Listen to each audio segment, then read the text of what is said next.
Thunder cracked over the dusty town of Willow Springs as Beatrice Nelson clutched her soaked shawl tighter around her trembling shoulders. Tears mingled with raindrops on her cheeks as she sat on the wooden steps of Moore's boarding house, the last of her worldly possessions stuffed into a single carpet bag beside her. The year was 1875, and her dreams of a teaching position in this frontier town had just collapsed like a house of cards. "Miss, you'll catch your death out here," came a deep voice from beneath the brim of a weather-worn Stetson. Wyatt Sinclair stood before her, rain dripping from his hat, his tall frame silhouetted against the stormy sky. She'd seen him around town, known him as one of the more respectable cattle ranchers in the area. "Something wrong with your accommodations?" Beatrice wiped her eyes with the back of her hand. "Mrs. Moore has decided I'm not suitable to stay at her establishment. Apparently, a woman traveling alone with no family connections is presumed to be of questionable character." Her voice cracked with humiliation. Wyatt's jaw tightened as he glanced at the boarding house door that had been firmly shut in her face. "That old biddy's turned away half the decent folk in this county with her high-minded ways." He extended a calloused hand toward Beatrice. "You'll stay at my cabin instead. Got a small place about a mile out with plenty of room. My sister Martha stays there too when she's not visiting our folks in Kansas City." Beatrice hesitated, weighing her options. A strange man's cabin versus a night in the pouring rain. "I couldn't possibly, miss. I ain't offering anything improper." "You can have Martha's room, and I'll bunk in the lean-to out back until we sort something proper for you." His eyes, warm and honest as the summer sky, met hers. "I promise you'll be safe." Something about his quiet dignity made her reach for his hand. "Thank you, Mr. Sinclair." "Wyatt Sinclair." He picked up her carpet bag. "And you are?" "Beatrice Nelson. I came to teach at the schoolhouse, but—" She gestured helplessly toward the town. "The position was promised to someone else when I arrived." Wyatt nodded, leading her toward a sturdy bay horse tethered nearby. "Town council changes their mind more often than most folks change their socks." He untied the horse. "This here's Copper. He's strong enough to carry us both if you don't mind riding double until we reach my place." The rain intensified as Wyatt helped Beatrice onto the horse before mounting behind her. She sat stiffly, uncomfortable with the unfamiliar proximity to a man she barely knew. Yet as they rode through the downpour, his solid presence behind her offered more comfort than she cared to admit. "What brought you all the way out to Willow Springs, Miss Nelson?" Wyatt asked as they followed a winding trail away from town. "My father passed last winter," she replied, her voice nearly lost in the storm. "Our farm in Ohio was sold to cover his debts. I saw an advertisement for a teaching position here and thought—" She swallowed hard. "I thought I could start fresh." Wyatt's arm tightened slightly around her waist as they navigated a steep section of trail. "Starting fresh is what the West is for, Miss Nelson. Don't you worry. Willow Springs might have disappointed you today, but tomorrow's another matter entirely." True to his word, Wyatt's cabin appeared through the rain after about 20 minutes of riding. It wasn't large, but it was sturdy, with smoke curling from the stone chimney. A small corral stood adjacent to a modest barn. "Home sweet home," Wyatt said, helping her dismount before leading Copper to the barn. "Let's get you inside and dried off before you catch a chill." The cabin was simple but clean, with a main room that served as kitchen and living area, and 2 small bedrooms off to the side. A fire crackled in the hearth, casting warm light across handmade furniture. "Martha keeps things tidy," Wyatt explained, taking Beatrice's wet shawl. "Her room's the one on the left. There's a dress of hers in the trunk that might fit you while your things dry." Beatrice stood awkwardly in the center of the room, water pooling beneath her shoes. "Mr. Sinclair, I don't know how to thank you. This is most generous. Folks help folks out here," he said simply, heading toward the door. "I'll tend to Copper and bring in more firewood. Make yourself at home." In Martha's room, Beatrice changed into a simple calico dress that was a bit loose but serviceable. She combed out her damp auburn hair and twisted it into a bun before returning to the main room. Wyatt had come back in, hanging his dripping coat by the door.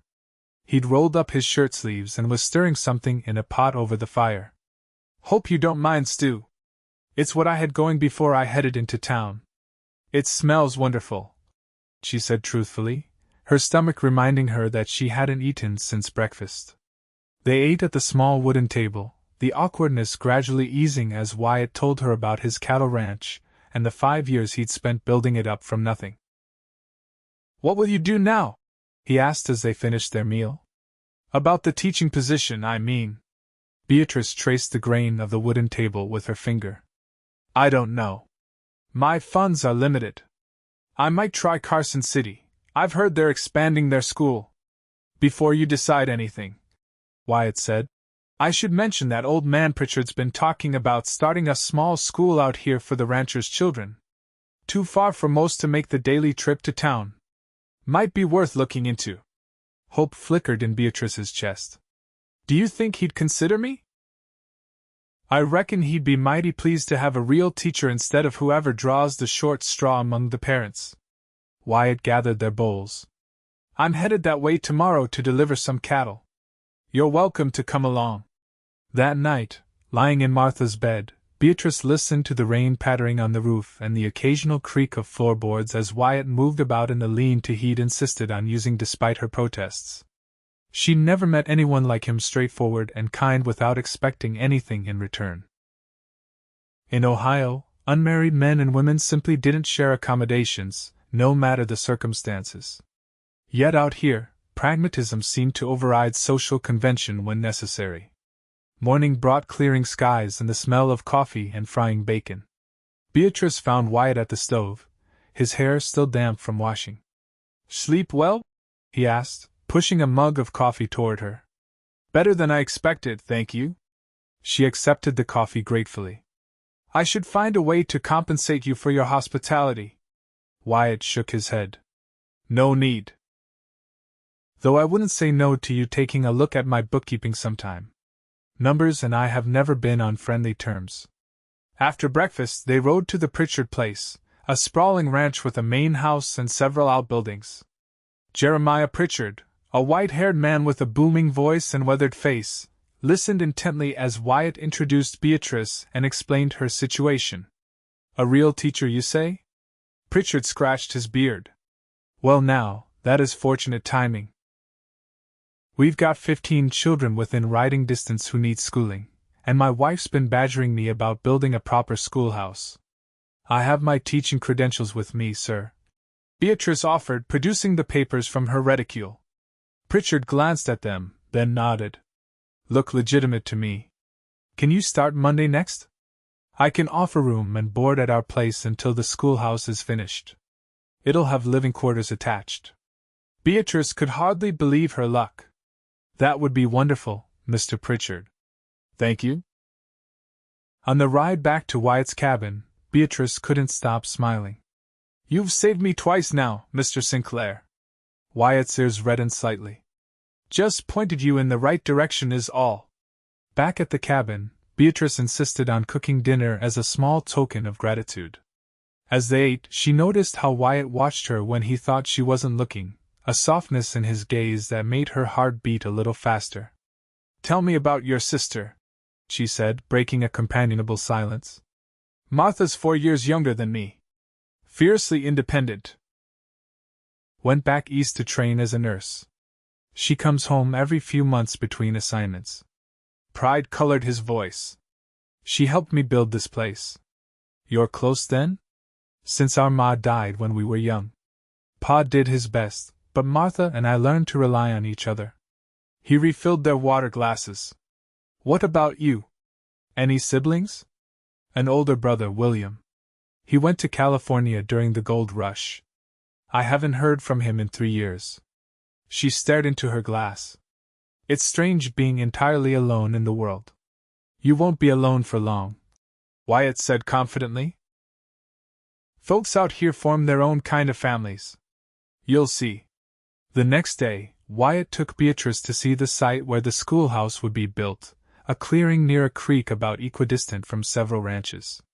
On their way back, They stopped by a small cemetery on a hill overlooking Willow Springs.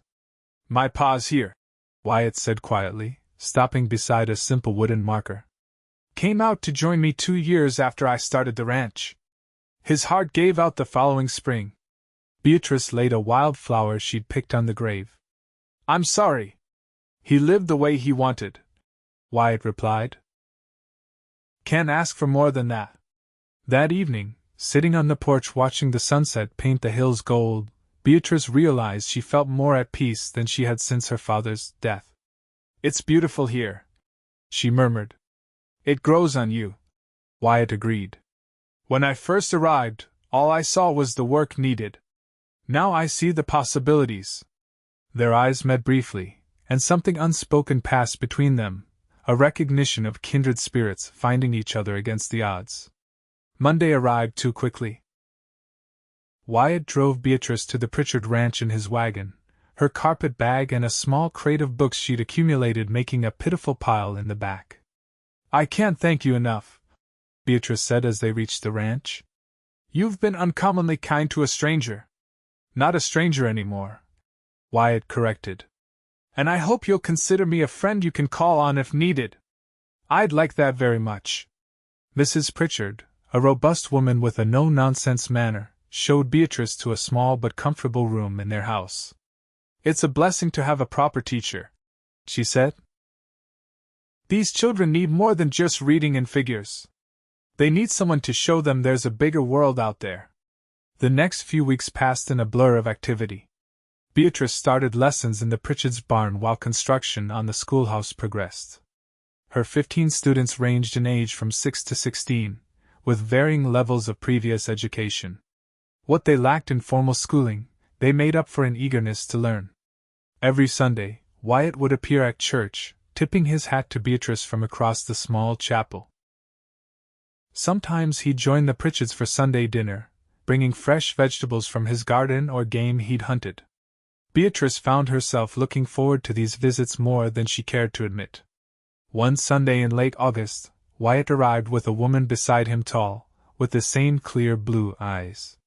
"Miss Nelson," he said, "I'd like you to meet my sister, Martha." Martha Sinclair's handshake was firm. "So you're the teacher Wyatt can't stop talking about. I've been curious to meet you." Beatrice blushed. "Your brother has been very kind to me." "Kind, yes," Martha said with a knowing smile. "And he's worn his best shirt to church 3 Sundays running." Later, as they walked the Pritchard property while the men discussed the cattle market, Martha linked her arm through Beatrice's. "My brother's a good man, Miss Nelson. The best I know. Please call me Beatrice." "And yes, I believe he is." Martha gave her a sidelong glance.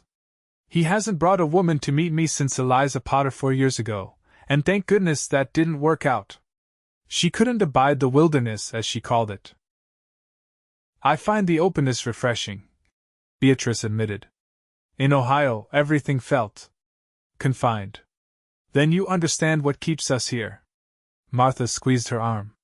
"I'm glad he found you." The schoolhouse was completed by mid-September, a sturdy structure with a bell tower and attached living quarters that included a small bedroom, kitchen, and sitting room. Beatrice moved in with a mixture of excitement and trepidation. Her first truly independent home. The night before classes were to begin in the new building, there was a knock at her door. Wyatt stood there, holding a small wrapped package. "Housewarming gift," he explained, stepping inside when she invited him. "Every school needs one of these." Beatrice unwrapped the package to find a beautiful brass bell, polished to a high shine. "It's perfect," she breathed. "Thank you." "Made by the blacksmith in town." Wyatt shifted his weight from one foot to the other. "There's something else I wanted to ask you." Beatrice's heart quickened. "Yes? The harvest dance is in 2 weeks. I was wondering if you might accompany me." The warmth in his eyes made her cheeks flush. "I'd like that very much." Their first proper courtship outing was the talk of the community. Beatrice wore her best dress, a deep blue that brought out the auburn highlights in her hair. Wyatt arrived in a crisp white shirt, his usually unruly hair tamed for the occasion. You look beautiful, he said simply when she opened the door. You clean up rather well yourself, Mr. Sinclair, she replied with a smile. The harvest dance was held in the newly constructed town hall, decorated with autumn leaves and lit by dozens of lanterns. Nearly everyone in Willow Springs and the surrounding ranches attended, bringing dishes to share and instruments to play. Beatrice had never experienced anything like it. In Ohio, social gatherings had been formal affairs with rigid expectations. Here, children darted between dancing couples, old men taught young boys to play harmonicas in the corner, and women of all ages exchanged recipes and gossip while keeping the food tables replenished. May I have this dance? Wyatt held out his hand as the fiddler struck up a lively tune. I should warn you, I'm not very practiced, Beatrice admitted. Neither am I, he grinned. We'll stumble through it together. And stumble they did, laughing as they missed steps and bumped into other dancers. But by the third dance, they found their rhythm, moving together as if they'd been partners for years. During a break in the music, they stepped outside for fresh air. The night was clear, stars scattered across the sky like diamonds. I never saw stars like this back east, Beatrice said, gazing upward. One of the reasons I could never leave, Wyatt replied. He turned to face her, his expression serious. Beatrice, I know we haven't known each other long, but I feel like I've been waiting for you my whole life. Beatrice's breath caught. Wyatt, you don't have to say anything, he assured her quickly. I just wanted you to know that my intentions are honorable, and if you ever felt the same way. She reached for his hand, twining her fingers with his. I do feel the same way. His smile was like sunrise breaking over the mountains. Slowly, giving her every chance to pull away, he leaned down and kissed her a gentle, questioning kiss that deepened when she responded. When they finally parted, Wyatt rested his forehead against hers. I think I'm falling in love with you, Beatrice Nelson. Good, she whispered. Because I think I'm falling in love with you too. The weeks that followed were the happiest of Beatrice's life. She threw herself into teaching, developing a curriculum that combined practical skills with academic knowledge. The children thrived, and parents who had initially been skeptical of a fancy Eastern teacher became her strongest supporters. Wyatt courted her properly, with chaperoned visits, Sunday drives, and the occasional surprise delivery of wildflowers to the schoolhouse. Their growing relationship became common knowledge, with Martha their most enthusiastic supporter. Never seen my brother smile so much, she told Beatrice one afternoon when she stopped by the school. It's almost disturbing. However, not everyone approved of their courtship. Beatrice discovered this when Mrs. Moore, the boarding house owner who had turned her away, cornered her after church one Sunday. I hear you set your cap for Wyatt Sinclair, the older woman said disapprovingly. You should know he was engaged once before to a girl from a good family. She left him at the altar. Makes one wonder what she discovered about him, doesn't it? Beatrice straightened her spine. Whatever occurred in Mr. Sinclair's past is his business. I find him to be a man of exceptional character. Humph. Well, don't say I didn't warn you when you find yourself alone in that schoolhouse again. That evening, sitting on the porch of Wyatt's cabin after dinner, Beatrice gathered her courage. Wyatt, may I ask you something personal? He nodded, his expression curious. Were you engaged before? To someone who left you? Wyatt's face tightened momentarily. Mrs. Moore been talking, I take it? When Beatrice nodded, he sighed. Yes. Her name was Catherine.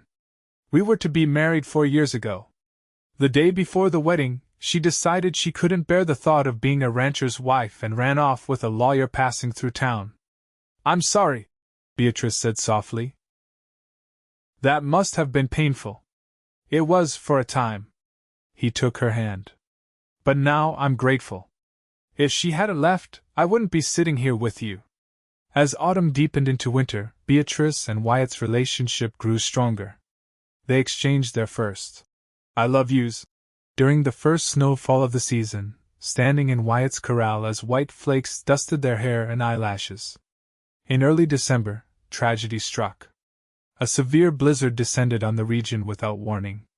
Beatrice was teaching when it hit, forcing her and her students to remain in the schoolhouse overnight. Wood supplies dwindled as the storm continued into a second day. When the blizzard finally abated, Wyatt and several other men arrived to check on them, fighting through snowdrifts as tall as a horse. The relief on his face when he found Beatrice and the children safe was palpable. Not everyone was so fortunate. The Jenkins family, who lived in an isolated cabin near the creek, had been caught unprepared. Mr. Jenkins had died trying to reach their barn for more firewood. His wife and 2 young daughters survived but were severely frostbitten. The community rallied. Mrs. Jenkins and her children were taken in by neighbors. Beatrice organized a fundraiser through the school, having the children make handcrafted items to sell at a Christmas bazaar. Wyatt and the other ranchers contributed livestock and supplies to help the widow get back on her feet. Watching Wyatt coordinate relief efforts, Beatrice fell even more deeply in love with him. His quiet strength and unwavering sense of responsibility to his neighbors spoke volumes about his character. Christmas Eve found them at the Pritchard's annual gathering, where Jeremiah insisted everyone from the surrounding ranches attend, regardless of their circumstances. The large farmhouse was filled with laughter, music, and more food than seemed possible. Later that night, Wyatt walked Beatrice back to the schoolhouse, the path lit by his lantern and the bright winter moon reflecting off the snow. "I have something for you," he said when they reached her door. From his pocket, he withdrew a small box. Beatrice opened it with trembling fingers to find a delicate gold locket on a chain. Inside was a tiny photograph of the 2 of them that had been taken at the harvest dance by a traveling photographer. "It's beautiful," she whispered, tears pricking her eyes. "There's something else." Wyatt took a deep breath, then dropped to one knee in the snow. "Beatrice Nelson, I never thought I'd find someone who makes me feel the way you do. You're brave and kind and stubborn in all the right ways. Would you do me the honor of becoming my wife?" Beatrice's heart soared. "Yes," she said, her voice breaking with emotion. "Yes, Wyatt Sinclair, I will marry you." His smile outshone the stars as he slipped a simple gold band on her finger, his mother's ring, he explained before pulling her into a kiss that promised a lifetime of tomorrows. They were married in the spring, when wildflowers carpeted the hills around Willow Springs. The entire community turned out for the celebration, held in the meadow where Beatrice had first begun to fall in love with the West. Martha stood as Beatrice's maid of honor, while Jeremiah Pritchard served as Wyatt's best man. Beatrice wore a cream-colored dress with blue ribbons that Martha had helped her make. Wyatt couldn't take his eyes off her as she walked toward him on Jeremiah's arm, her face glowing with happiness. "You are the most beautiful sight I've ever seen," he whispered when she reached him. The preacher from town officiated, his words nearly drowned out by the joyful birdsong that seemed to accompany the ceremony. When he pronounced them husband and wife, Wyatt's kiss was a promise of all the adventures they would share. Their life together began in Wyatt's cabin, expanded now with a new bedroom and larger kitchen. Beatrice continued teaching, riding to the schoolhouse each morning and returning home each afternoon to the man who had rescued her on a rainy night outside a boarding house. As summer turned to fall, Beatrice had news of her own to share. Sitting on their porch one evening, watching the sunset paint the mountains gold and purple, she placed Wyatt's hand on her still flat stomach. "We're going to have a baby," she said, watching his eyes widen with wonder. His whoop of joy could be heard all the way to the creek, he was sure. He lifted her into his arms, spinning her around before setting her down gently, suddenly concerned. "Is this safe?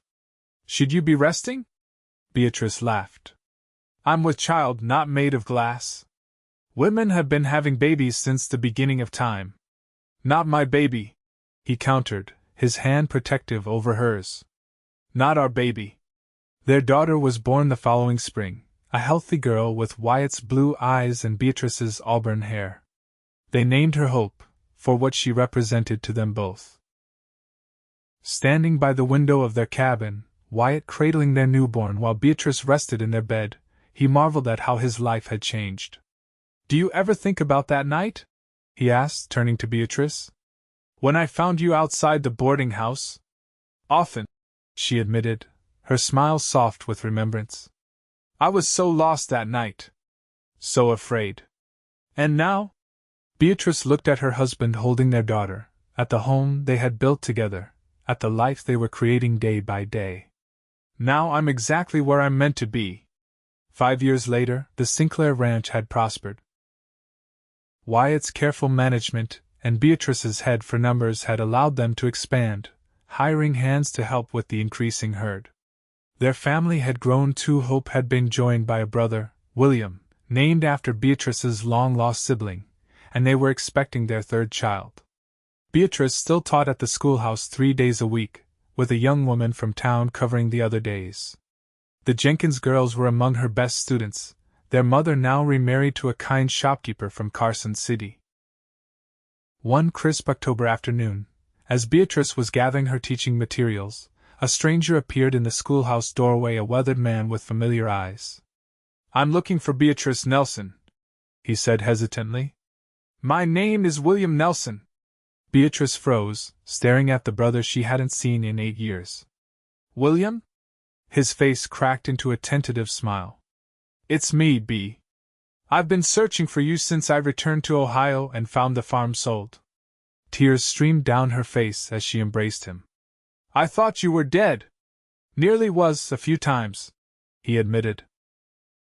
Made my fortune in the silver mines finally. Came to find you, make sure you were all right. I'm better than all right, she assured him, pulling back to look at him properly. I'm Beatrice Sinclair now. I have a husband, children. A life I never could have imagined. Later that evening, Wyatt welcomed his brother-in-law with open arms, inviting him to stay as long as he wished.